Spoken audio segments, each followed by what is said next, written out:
Hey guys, welcome to Curious Rohan, and today we are going to make a dark sensor which automatically get on when there is dark and off when there is light.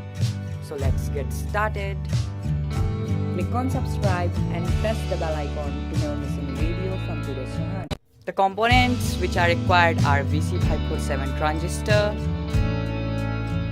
10k ohm resistor,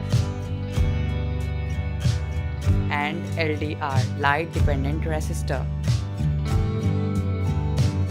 Put the flat surface of VC547 transistor in upward direction and arrange all the components like this and connect them.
Subscribe us to get more creative ideas, innovative videos, and press the bell icon to never miss any video from Curious Rohan. Like us. Thanks for watching.